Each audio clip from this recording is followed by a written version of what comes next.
Halo guys, welcome to my channel. So hari ni aku nak review sikit kereta Stepwagon Stepwagon Air. Ini kita panggil Stepwagon Air tahun 2023. Okay, model selepas waku-waku door gate. Okay, rupa dia memang lain, chassis yang lain, code yang lain. So model ni ada tiga jenis, tiga variants. Yang pertama dia panggil paling basic lah, Stepwagon Air. Yang ini Stepwagon Air. Yang sebiji lagi dia panggil Spada. Dan ada juga sebiji lagi dipanggil Premium Line, Spada Premium Line. Okay, antara tiga ni, ini yang paling basic. Banyak features tak ada feature memang banyak yang miss out lah. Nanti kita share dengan korang apa benda yang missing. Okay, antara tiga kategori ni, tiga variants ni, semestinya Premium Line yang paling mahal lah. Okay, model ni memang tak banyak lagi dekat jalan. Kalau ikut survey-survey kita orang yang dah beli ni, lebih kurang mungkin ada 10 ke 15 biji saja on the road. Okay, aku start dulu. Steering ni adalah dari brand BM Japan. Okay, steering asal Air ni memang tak best langsung. Material dia macam getah, nampak very cheap. Pegang pun tak sedap. BM Japan ni one thing bagus dia leather. Kemudian bagi atas tu piano black dan memang cantik. Dan bawah adalah flat.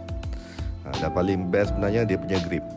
Okay, bahagian tengah airbag ni yang asal.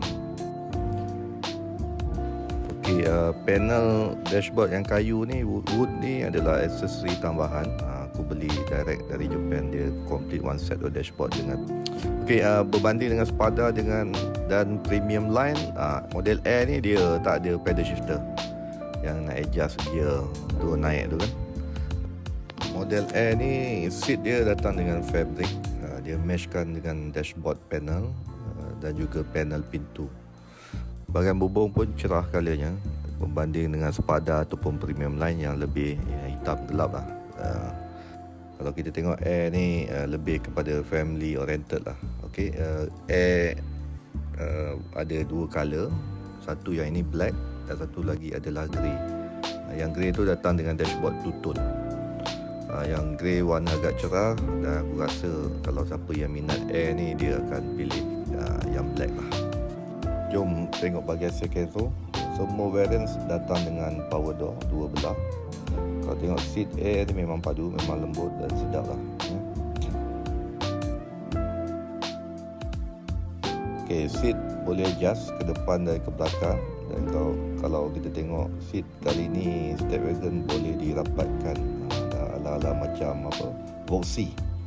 So bila dah rapat ni, kereta 7-seater macam ni, tengah-tengah tu bolehlah bagi anak-anak duduk kan. Okay, dekat seat ni kalau kita tengok dekat model Spada ataupun Premium Line, dia ada letak charger lah, USB Type C. So dekat Air ni memang tak ada apa-apa, kosong saja. So kalau nak charge mungkin kena guna port dekat depan tu lah. Okay, dekat bahagian atas ni untuk aircon control panel. Untuk Air ni memang simple, basic, old school lah. Dia kononnya nak dia panggil minimalis. Tapi kalau dekat Spada dia elektronik lah. Aircon memang sejuk. Kalau tengok dia punya tempat aircon ni sampai ke belakang lah. So belakang tak ada masalah kepanasan ke apa. Kalau kita tengok keseluruhan saiz ruangan dalaman Stepwagon ni memang agak luas lah. So, sebelum ni aku pun pernah pakai Voxy. Tapi kalau compare dua kereta ni memang jauh besar lah. Stepwagon ni aku tak tahu macam mana Honda memang power about design dalam ni supaya nampak lebih luas dan lebih bagak. Okay, curtain window ni standard untuk semua model. So korang tak perlu risau, tak payahlah nak cari dekat Shopee ke apa kan. Semua dah standard. Okay, model Air ni keseluruhan bodinya adalah lebih boxy, bentuk petak-petak lah kan. Untuk Air pula, kekurangan paling tak best bagi aku lah dia tak ada power tailgate ni lah. Berat juga pintu ni, nak buka pun. Okay, bahagian belakang ni kalau kita simpan semua seat kat bawah ni memang agak luas, dan cara konsepnya sama dengan model RP3 lah. Kalau korang perlukan ruang yang lebih luas, boleh simpan bawah ni. Nak buka pun tak susah mana, senang sahaja. Berbanding Voxy, dia letak simpan dekat atas kan, yang ini lebih clean di bawah lah. Third row ni kalau korang beli Spada ataupun premium line, dia ada charger, USB charger Type C. Ada dekat first row, second row dengan third row.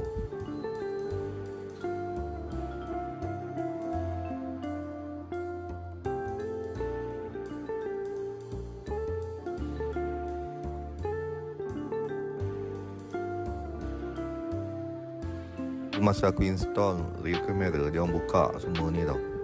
Di bahagian belah kiri ni ada ruangan kosong. Ikut kata Sri, kalau korang nak pasang power tailgate boleh letak dekat sini. So at least tak perlulah nak tebuk apa-apa kan, memang dah ada.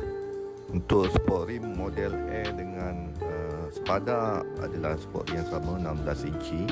Cuma color untuk Spada tu lebih gelap, macam apa ni, smoky sikit lah. Okay, untuk premium line, dia punya design agak lain dan saiz adalah lebih besar, 17 inci. Untuk headlight semua adalah jenis LED. Perbezaan cuma pada model premium line yang datang dengan projector light. Kalau kita tengok bahagian depan Air ni lebih cute, manakala Spada lebih sporty dengan dan elegan lah. Dia punya grill tu lebih ke bawah kan. Okay, dari segi persamaan 3 variants ni, engine semua sama ada korang pilih turbo 1.5 ataupun hybrid 2.0. Honda sensing, collision mitigation braking, lane keeping assist, adaptive cruise control semua ada. Electronic parking pun sama. Semua model datang dengan power door kiri kanan. Seat semua sama manual, tak ada elektronik. Dan spoiler belakang adalah standard untuk Spada dan premium line. Untuk Air ni adalah option. Keyless entry and start juga semua standard, dan tak ada lagi yang aku jumpa dengan sunroof lah. Okay, bahagian dashboard ni kalau tak tambah panel wood ni memang nampak biasa, kurang meriah. Kalau korang pergi dekat Tabau kan, ada banyak pilihan lah, light wood, piano black dan silver. Fabric ni pun sebenarnya lebih gelap, maybe like lighting punya isu lah, nampak macam bright grey, sebenarnya memang gelap. Untuk model Air ni ada satu saja USB port. Ini pun link dengan player original gunner tu. Once kau tukar USB ni memang tak function lah. Alhamdulillah parking brake dah elektronik lah, bukan bocah manual macam kereta-kereta lain kan. Control pun boleh sync kiri kanan. Okay, ruang kosong ni adalah untuk step wagon Spada dan juga premium line. Dekat sini dia orang letak button untuk seat heater lah. Auto start engine pun ada macam biasa, dah jadi standard lah. Okay, meter panel ni semuanya dah LED. Kalau siapa yang ambil hybrid tu akan nampak macam-macam features hybrid lah. Okay, problemnya sekarang ni semua menu bahasa Jepun. Aku tak jumpa lagi features nak adjust ke English. Tapi smart matter je, kita guna Google Translator. Lagi satu, lama-lama kau hafal lah kot semua features dia kan. Okay, casing player ni korang jangan bimbang, banyak kedai aksesori ada stok untuk 10 inci. Button controller dekat steering ni semua boleh pakai, tak ada masalah. Okay guys, aku rasa itu sahaja sharing aku untuk hari ni. So lain kali kalau ada perubahan dekat kereta ni, ada masa aku akan buat video lagi. Okay, bye. Thank you.